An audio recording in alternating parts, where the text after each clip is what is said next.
Hello guys. Basically ये video अभी जो मैं अपलोड कर रहा हूँ इसमें मैं आपको बता रहा हूँ कि central board of secondary examination that is CBSE ने 2 अगस्त को एक अपने वेबसाइट पर एक नोटिस अपलोड किया है जिसके अकॉर्डिंग आपको बताया गया है कि वो कौन से लोग होंगे जो अगर एग्जाम्स के रिजल्ट से सेटिस्फाइड नहीं है तो एग्ज़ाम्स दे सकते हैं।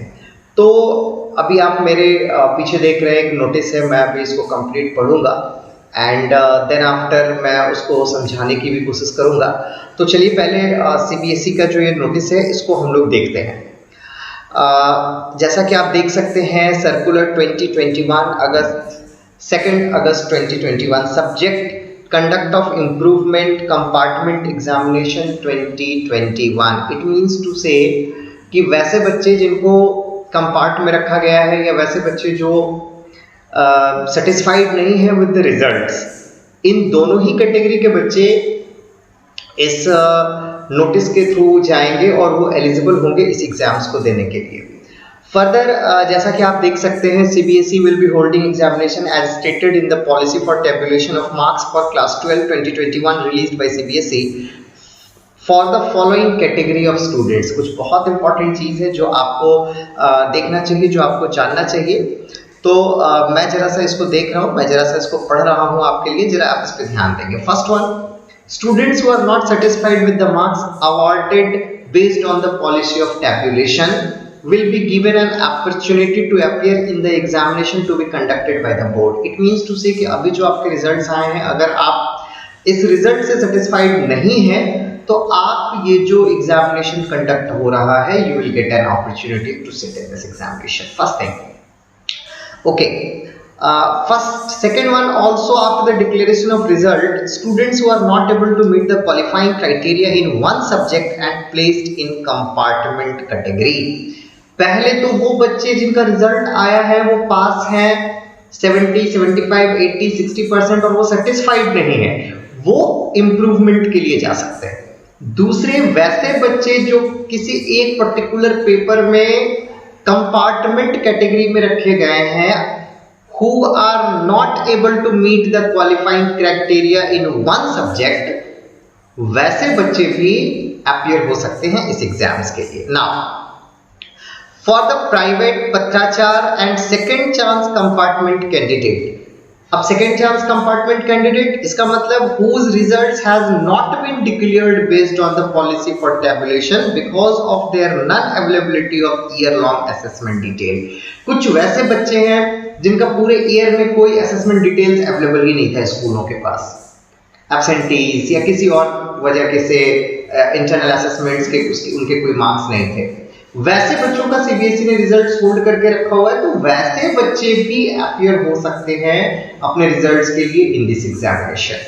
Okay, now 4 category students of class 12 and 10 are given an opportunity to improve their performance only in one subject in compartment examination in compliance of the information communicated date is given। better of the 2 marks obtained in the subject will be considered for the declaration of result। most important thing where all the students were confused कि sir अगर हमने ये exam दिया तो इसके पहले वाले exams के रिजल्ट का क्या होगा। बेटा better of the 2 will be published in your result। it means कि अगर आप ये एग्जाम देते हो and you will get something good marks better than that previous one, then only this marks will be considered। otherwise जो आपका पुराना वाला मार्क्स है वही कंसिडर होगा, hence you don't need to worry। if you wish then you just can appear in the examination। okay, now आप जब इसके नीचे जाएंगे तो आपको बताया गया है कि accordingly for all above category CPSE has proposed to conduct examination between 16th August to 15th September। ये जो एक महीने का समय है, हालांकि डेट शीट नहीं दिया गया है, लेकिन इस एक महीने के समय में ही एग्जाम्स कंडक्ट होंगे। मतलब आज से 2 सप्ताह के बाद, आज 2 तारीख है, मतलब 15 तक 16 से mean exactly from the 16th examination start होंगे और इसके जो डेट शीट है वो भी जल्दी आ जाएंगे। इसके बाद देखिए क्लास 12 के सब्जेक्ट नीचे दिए गए हैं, जहां पे आप देखेंगे कि सारे मेन सब्जेक्ट्स के एग्जामिनेशंस के कंडक्शन की बात हो रही है, चाहे वो इंग्लिश हो, फिजिकल एजुकेशन, अकाउंटेंसी, केमिस्ट्री। आप 19 डिफरेंट सब्जेक्ट्स हैं जिसके लिए सीबीएसई ने कहा है कि that it will examination conduct होंगे।